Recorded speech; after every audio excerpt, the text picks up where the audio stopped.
Hello everyone! Welcome back to Ruse Day Tuesday. I'm here on this beautiful, cool Tuesday afternoon, here to talk to you all about Black Panther, because I absolutely loved it. And I have to give a huge thank you to all of my friends and family that did not spoil anything, because I didn't see it until Sunday morning.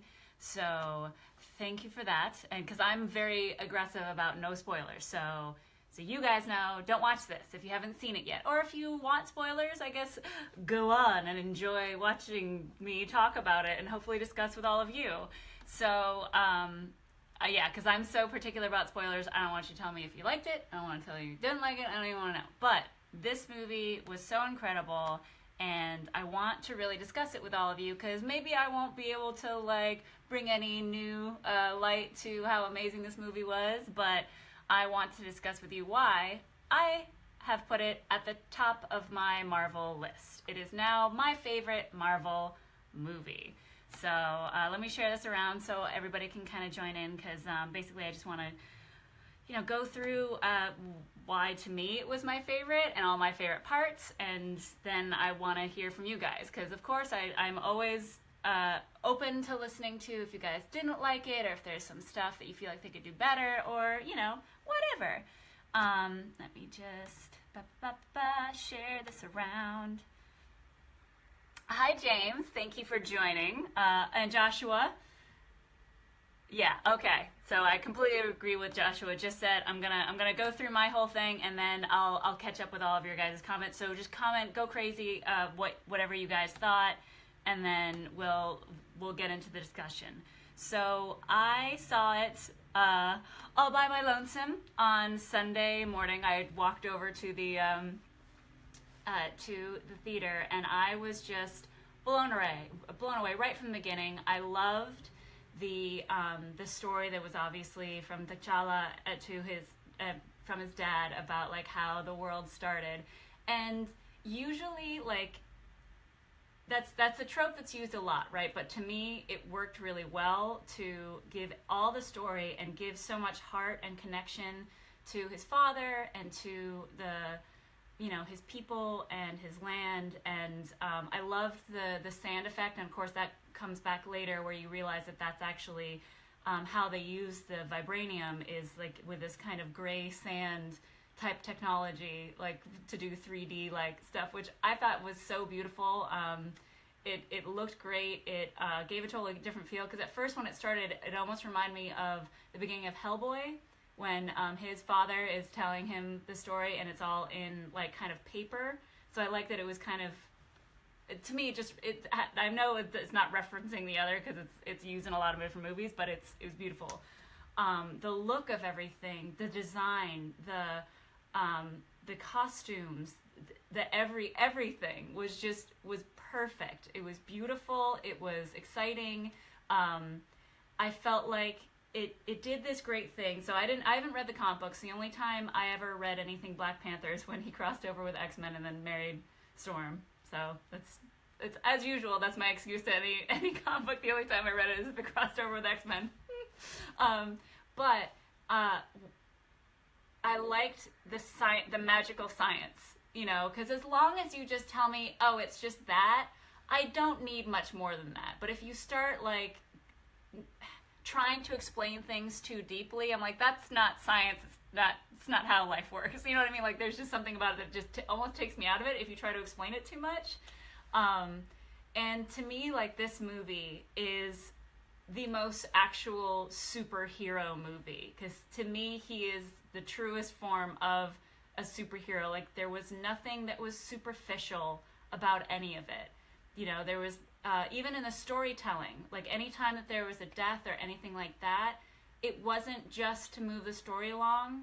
I mean, obviously it did do that, but it didn't feel like a trope. Like, it really did affect you, and it really did move you and the character along. There's so much about, the heart, honor, family, all of that was just so powerful. And like, he's dealing with some real stuff, it's not really supervillains. It's not some guy that wants to take over the world. Like, it's real stuff. And it was so well written that even the villain Killmonger, like you feel for him, and you actually like not root for him, but you understand, and it was just so well written, and it was so well executed. The acting is incredible. The fight scenes are so well choreographed, and they look just amazing. Everything from when they're fighting with just the spears, or they're in South Korea, like with all the technology, and the technologies are battling, like what's her face of the line, like, oh, guns so primitive. You're like, oh, it's just everything that there's so much that happened in this movie. I probably need to see it 3 times before I can really like actually write a full review. So let's start looking at your guys' comments and discussing this a little bit. So what Joshua said earlier, he said it was a spiritual experience no comic book movie will ever come close to. I completely agree. Like, I have not cried that much, and I do cry in superhero movies, not gonna lie, but there were so many different tears, do you know what I mean? It wasn't just like because it was so beautiful, because it was so sweet, because it was so sad, you know, like there was so much to cry about and just love about that movie. James says, them Vegeta gifts are funny for this. So for y'all that, for all y'all that missed it, I right away compared, because I keep saying Kilgrave because we were talking about the other movie last time, but Killmonger, goodness, that man, whoo! I mean, I've loved that actor since when he was in Chronicle was the first time I really took notice of him. We don't talk about, you know, Fantastic Four, none of that. But what James is referring to is that I did a bunch of GIFs comparing Killmonger to Vegeta because it's so true. Like, honestly, like, it's the comparison is pretty, it's, I don't know, like, me and a bunch of other Dragon Ball Z fans are in this thread on on Twitter, and we keep all the comparisons to DBZ. Like, I mean, we could go forever, but obviously T'Challa is Goku, and then, Andy Serkis' character, Ulysses Aklau, he is Nappa, you know, because he kills them. Yeah, anyways, but it's again showing that, like, you felt for the character the same way, like, DBZ fans felt for Vegeta and, like, his whole plight and, like, you know, being royalty but never getting the chance to rule, if that makes sense. But, I mean, obviously the one big difference is that, I mean, obviously I'm spoiling, but that the death scene, the last fight scene is so incredible between Killmonger and Black Panther. It's for so many reasons. And I was really hoping that he would choose to live and let them use technology to heal him, because he's such an incredible character, and you want that redemption, but, like, this isn't an anime cartoon. Like, that's not, he can't change like that. That's been his entire life. And to me, like, the most amazing, everything about Killmonger was so well done. But the most amazing scene to me is when he's sitting with his father in the land of the ancestors, and he goes from being the little boy to the adult again, because when the father is talking to him and he says, "No tears for me," and, you know, the kid just says, "Well, everything dies here," and that's when you see so much regret in the father that he did create this monster because he should have just taken him home. And, like, I'm gonna start crying just talking about it. Okay, let me get through more of the comments. James also says, I love the costumes for Black Panther. Meow. Yeah, okay, that's another thing. The designs of, like, the again, I was fine with just the science magic of it all. You know, like, oh, and I love the little sister kind of explaining it, but it really doesn't make any real sense, but I'm fine with that. And I loved how the movie ends of them fighting, because I was afraid they were going to do something where, like, one of them was wearing the old suit to represent, and I was like, I feel like that's too overdone as thematically, but I like that they were both wearing the brand new suits, but one was the showy one, you know, where Killmonger is wearing, like, the super showy, like, big gold one, and T'Challa is wearing, like, the more muted, necessary one, if that makes sense. But yeah, I love the costume design of it. yeah, it was fantastic. The whole thing was amazing. Oh yeah, so Joshua also shared the hashtag that's going around, that's Killmonger did nothing wrong, which, I mean, okay, so you felt for him, but he was still a murderer.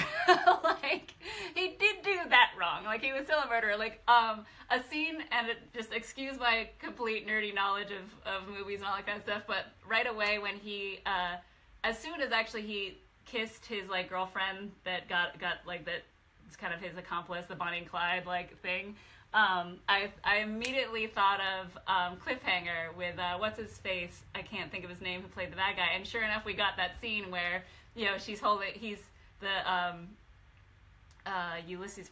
Why do I keep playing on Andy Serkis's character's name? Yeah, Ulysses Clow is holding his girlfriend, and like, oh, I'll shoot her, and he's like, cool, bam, like, it'll be okay. And then he, like, Killmonger shoots his girlfriend. I was like, yep, that's still, it's like, just like a Cliffhanger, nailed it. But yeah, I've been seeing that the hashtag go around, and it's just it's a very well written character. But again, he was a murderer. He's a bad guy. James also said, "Who hasn't cried from an emotional superhero movie?" I agree. I know I have. Yeah, that's the sign that you're doing a superhero movie justice. And it's crazy to me that anybody in this world would think that superheroes in general, or comic books or comic book movies, are just for kids, because it's such heavy issues if you actually look at what's going on in a well-written superhero story. So yes, always, I will always have the feels for the superhero movies if they're well-written. Okay, Joshua says, with the current era we're in, with racism in every direction, for this movie to come out, how much more can you say about how important that is? I was moved on the inside, getting to see people walk in proudly wearing traditional African clothing. I was so grateful to be in there for that. Not just for the movie was great, but the community around it. Yes, Killmonger is my favorite comic book movie character, yeah. Okay, so that's another thing that I wanted to touch on, is and I was so sad that I couldn't be there during, like, the whole opening of seeing it opening anywhere. Like, I was busy working and other commitments, but all the photos and the videos of this movie opening anywhere was just so powerful. It was incredible, and to have this movie is so important. It was always important, but it's very important right now. And there's actually I've been trying to read as many articles as I can since watching the movie, so I could really discuss this with you guys. And there was one that I read that was really great from New York Times, where one of the writers took 7th graders to go see it, and that to me is like the most powerful thing. And the stuff that the kids said about it, I mean, like, the immediate reaction. I'll read some of the quotes to you from these 7th grade kids, these 12-year-olds. The film makes me want to start my own tribe and make my own inventions to help the world.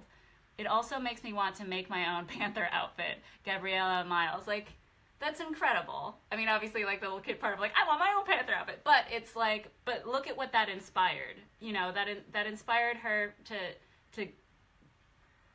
make a tribe and feel that connection and make inventions to help the world. Like, if your superhero movie ain't doing that now, like, I'm sorry, you ain't doing anything, because that's what this movie did. And I mean, I could go on, and each quote is just as inspiring and, you know, just as important as the next. And it's really interesting to me because, you know, in the comic book industry, the climate right now, with all the stuff that, you know, there's a battle going on. If you aren't aware of it, it's ridiculous. I mean, because we're trying to reinvent characters and bring them into the new era of having them be, you know, different ethnicities and, you know, different sexual orientations and different, you know, men, like, just switching stuff up, because it's so important that everybody can see themselves as a hero, because everybody needs a hero and everybody needs to be their own hero. So to me, this is just an amazing example of what, you know, is what we're supposed to see. And it's just incredible. The whole movie was so good. All right. Oh yeah, James said it earlier for me not to cry. Yeah, I'll start crying again because the movie was so good. Oh, Brandon, you saw the movie. He says he saw it on Friday, so I hope you were also on board. Hello. Hola, Victor. Hello. Brandon says, when you're done talking about Black Panther, I want to hear your thoughts on Doppelganger's Dragon Ball Z fighter videos. Yeah, so maybe, you know what? Maybe next time. There's so much to talk about in this, but yeah. Brandon also says, I think this might be the best MCU movie so far. Yes, I completely agree. I mean, Iron Man has been my top for so long, and I think a lot of that is because it really started the Marvel movie universe. Yes, technically it was the Hulk, but to me, like, that wouldn't have gone anywhere if Iron Man hadn't blown everything out of the water. And you know, there was so much to love about that movie. That was also a very well written movie, and the ending of having Iron Man just say that he is Iron Man, like that was just incredible. The whole thing was incredible. But to me, Black Panther is a better movie, it's a more important movie, and it's a truer form of a superhero. And it's just more, like, everything, the stakes are much higher to me in this movie than any other MCU movie, which sounds ridiculous because of like, oh, there's planets and there's people coming to destroy like Earth, but I'm like, but this is the kind of stuff that needs to be taken care of. Does that make sense? Like all the political stuff and just humanity needs to be healed. It needs to be saved from itself, and I feel like Black Panther is on the path to do that. If that makes this is a movie that I legit feel like the world actually needs right now, because every other superhero is only necessary for the supervillain.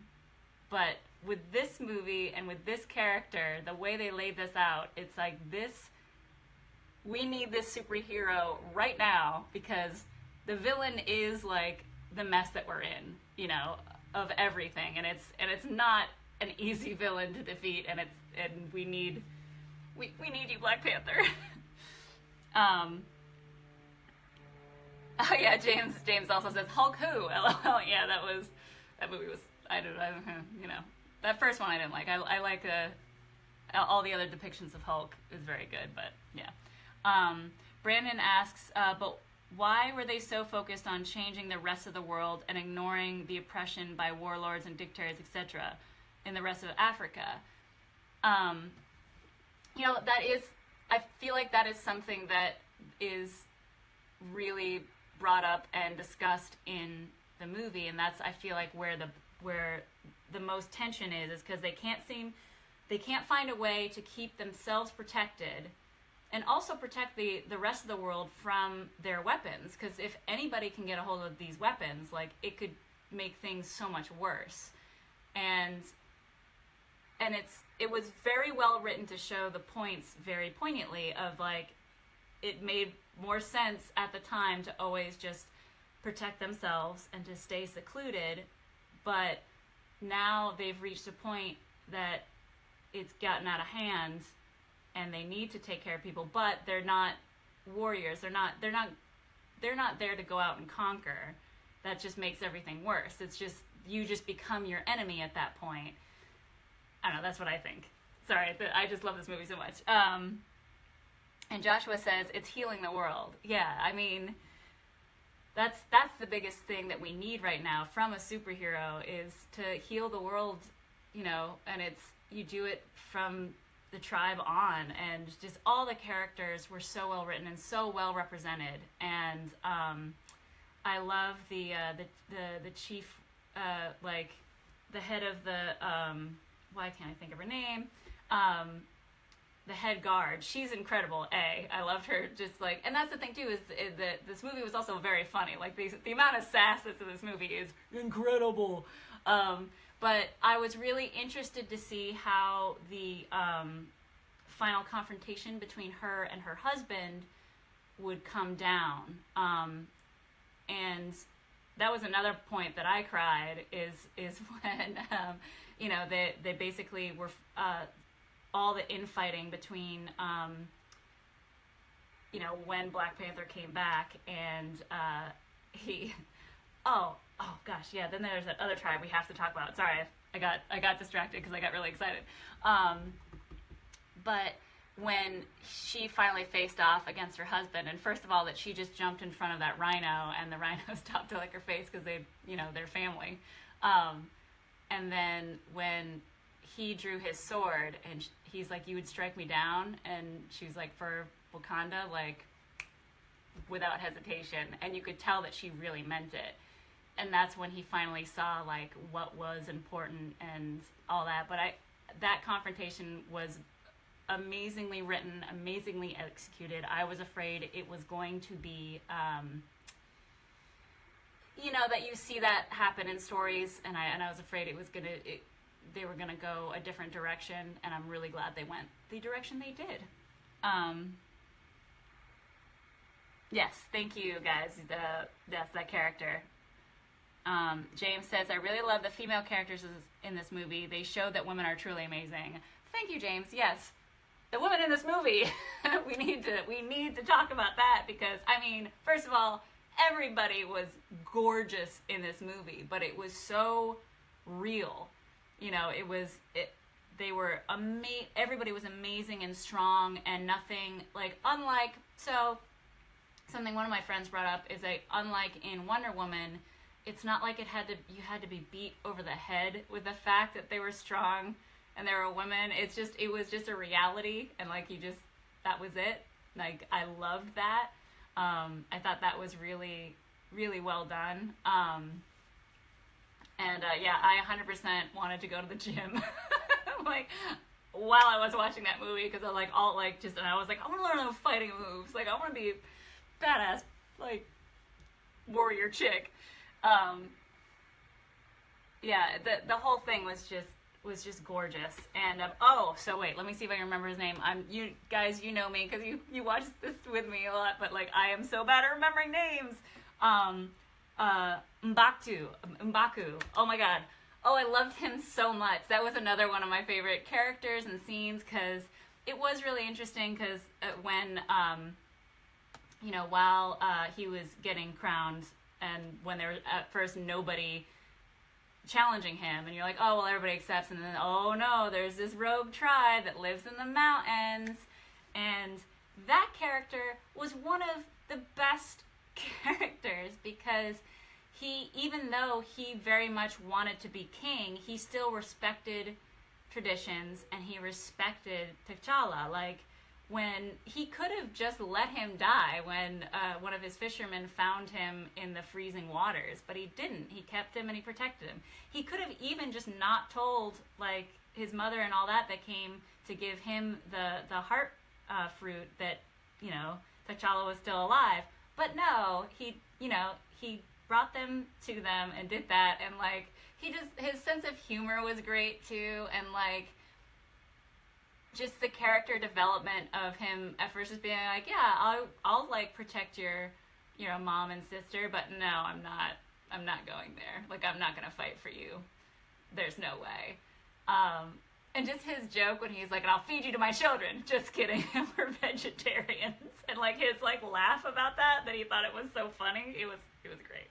But to have him come in and kind of save the day at the end when there was all the infighting was really powerful, and he was a great character. I adored him as well.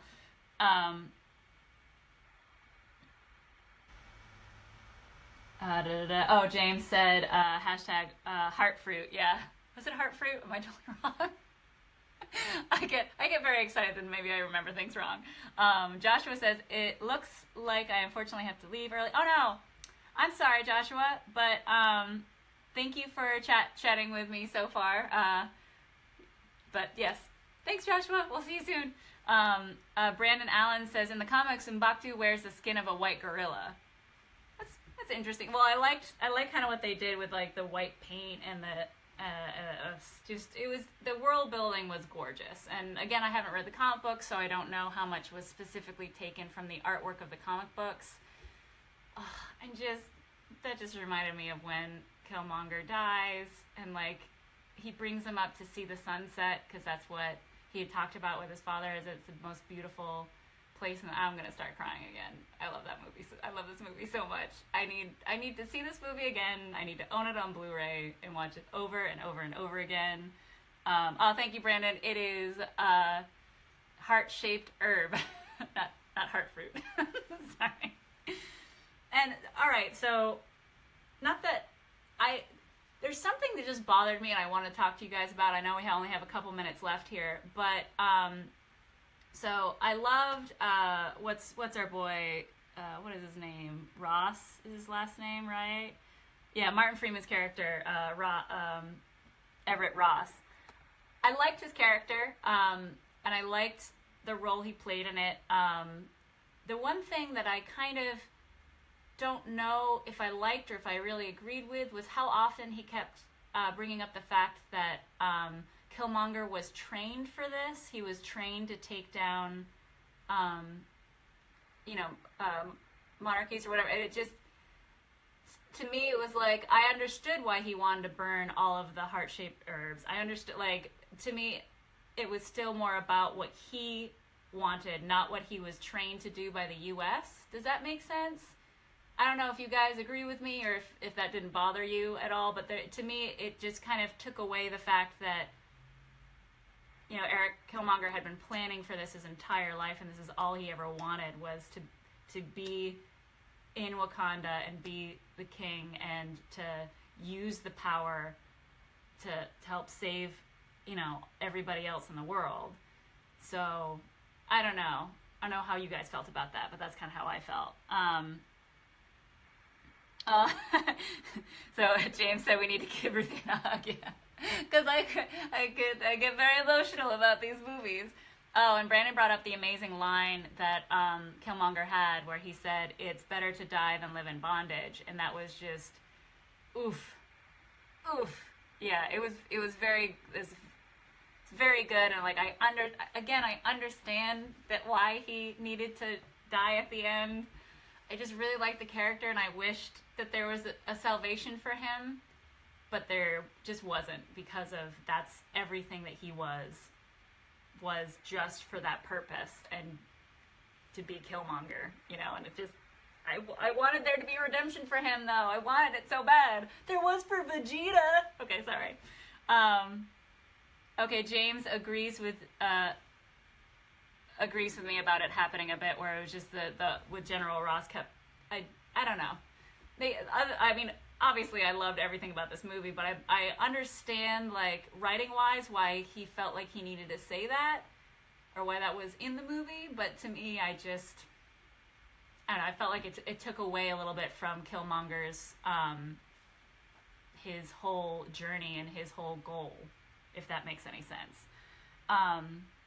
Oh yeah, and James said it pretty perfectly that he did a samurai death of sorts. It's completely, I agree. It's a very good example of kind of what Killmonger did. But guys, it's about that time. I love this movie. Let's keep talking about this in the chat, because I just adore this movie, and there's so much to talk about. There's no way to cover it in 30 minutes, but again, to me, this movie is my favorite MCU movie.